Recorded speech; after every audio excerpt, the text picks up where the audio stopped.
Capítulo 2 – Teorias da evolução. Sejam bem-vindos aos estudos do livro A Construção da Mente. Hoje, estudaremos o capítulo 2 – As Teorias da Evolução.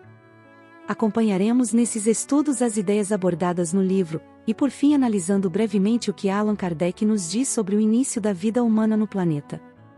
Estudaremos então estas teorias evolucionistas para podermos acompanhar o raciocínio do livro nos próximos capítulos, onde alguns abordam da evolução espiritual e moral.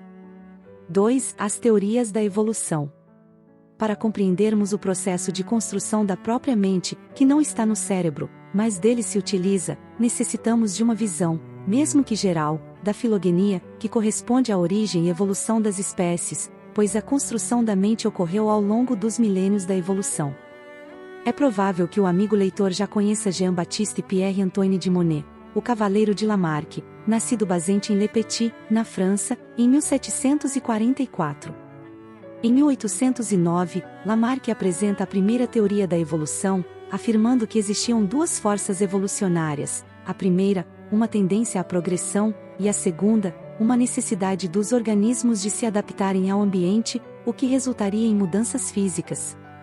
O ambiente condiciona a evolução, levando ao aparecimento de características que permitem aos indivíduos se adaptarem às condições de onde vivem. A adaptação representa, então, a faculdade que os seres vivos possuem de desenvolver características estruturais e funcionais que lhes permitem sobreviver em determinado ambiente. Lamarck postulava a existência de um processo teleológico, orientado para um fim, como Aristóteles, em que os organismos se tornam mais perfeitos à medida que evoluem. O aperfeiçoamento adquirido deste modo é preservado, pela reprodução, para os indivíduos que se sucedem. É provável, amigo leitor, que você já tenha lido que a teoria de Lamarck caiu por terra e não tem grande validade nos dias de hoje. No entanto, temos motivos para crer que Lamarck estava certo em diversos aspectos de sua teoria. É o que veremos a seguir. Charles Darwin, naturalista britânico, bastante conhecido de todos, em 1859 publicou A Origem das Espécies, sobre a origem das espécies através da seleção natural ou a preservação de raças favorecidas na luta pela vida, na qual apresentou uma quantidade imensa de provas a favor da evolução e propôs a teoria de que os organismos vivos evoluem gradualmente através da seleção natural.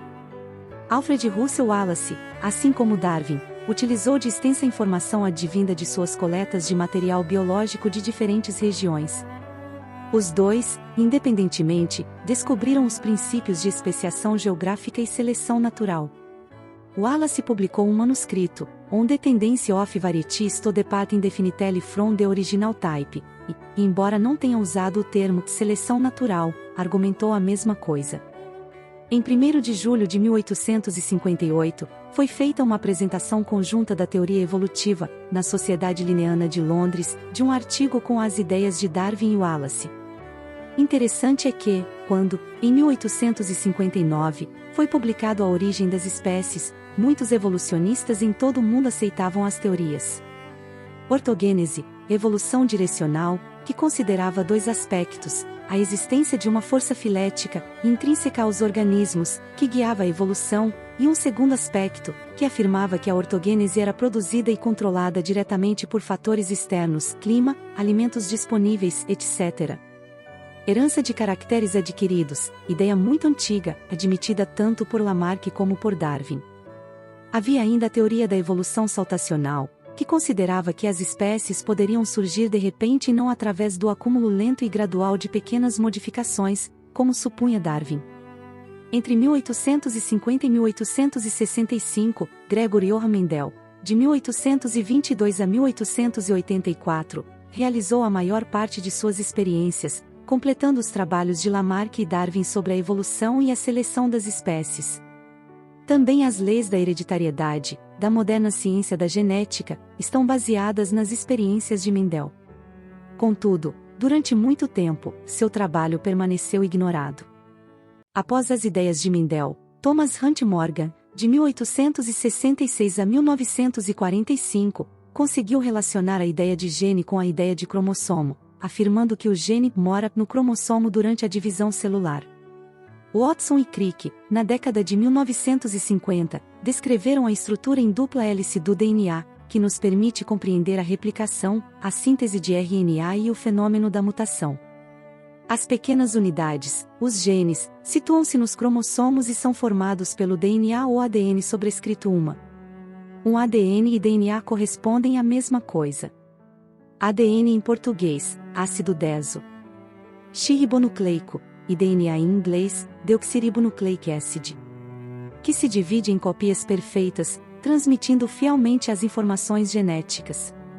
Os cientistas concluíram que a informação genética flui em uma única direção, do DNA para o RNA, ou seja, para fora do núcleo e, assim sendo, os caracteres adquiridos não são hereditários. As mudanças ocorridas com o indivíduo durante sua vida, por influência do meio, não são transmitidas aos seus descendentes através dos genes. Em linguagem biológica, disse que o fenótipo não altera o genótipo. Muitos estudiosos acreditam que ocasionalmente ocorre um erro durante a divisão do DNA, alterando determinadas características genéticas. Desses erros ocorrem as chamadas, por alguns autores, mutações aleatórias, sobrescrito 2. As mutações são consideradas, por muitos pesquisadores, como erro no processo de duplicação do DNA, existindo certos fatores do ambiente que podem elevar a taxa de incidência de erros genéticos, tais como os raios X, substâncias presentes no fumo, a luz ultravioleta, dentre outros.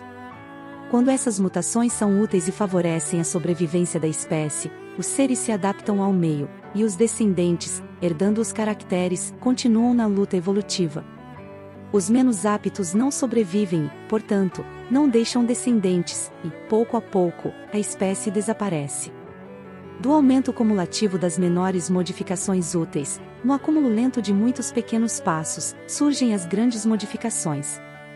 Dessa forma, alguns cientistas procuram explicar a transformação das espécies e o aparecimento de novas espécies. A própria raça humana teria surgido de uma mutação aleatória, ou seja, de um erro de divisão na molécula de DNA, o que, com certeza, não corresponde à verdade, como veremos a seguir, concluindo que tudo no universo tem uma causa. Com o advento da doutrina espírita, que nos esclarece que o acaso não existe, o panorama dos estudos evolucionistas toma rumo diferente, mostrando o caminho que a ciência não conseguiu vislumbrar, o aspecto espiritual da vida e a influência da mente nos fenômenos biológicos. Neste vídeo trataremos apenas das teorias da evolução, tal qual o livro, e no próximo capítulo, traremos a conexão entre as teorias de evolução e a evolução espiritual e a construção da mente. Para finalizar, um trecho do capítulo 10 da Gênese de Allan Kardec. Formação primária dos seres vivos. Um tempo houve em que não existiam animais, logo, eles tiveram um começo. Cada espécie foi aparecendo, à proporção que o globo adquiria as condições necessárias à existência delas. Isto é positivo. Como se formaram os primeiros indivíduos de cada espécie? Compreende-se que, existindo um primeiro casal, os indivíduos se multiplicaram. Mas, esse primeiro casal, de onde saiu? É um desses mistérios que entendem com o princípio das coisas e sobre os quais apenas se podem formular hipóteses. A ciência ainda não pode resolver o problema, pode entretanto, pelo menos, encaminhá-lo para a solução. 2. É esta a questão primordial que se apresenta: cada espécie animal saiu de um casal primitivo ou de muitos casais criados, ou, se o preferirem, germinados simultaneamente em diversos lugares? Esta última suposição é a mais provável. Pode-se mesmo dizer que ressalta da observação. Com efeito, o estudo das camadas geológicas atesta, nos terrenos de idêntica formação, e em proporções enormes, a presença das mesmas espécies em pontos do globo muito afastados uns dos outros.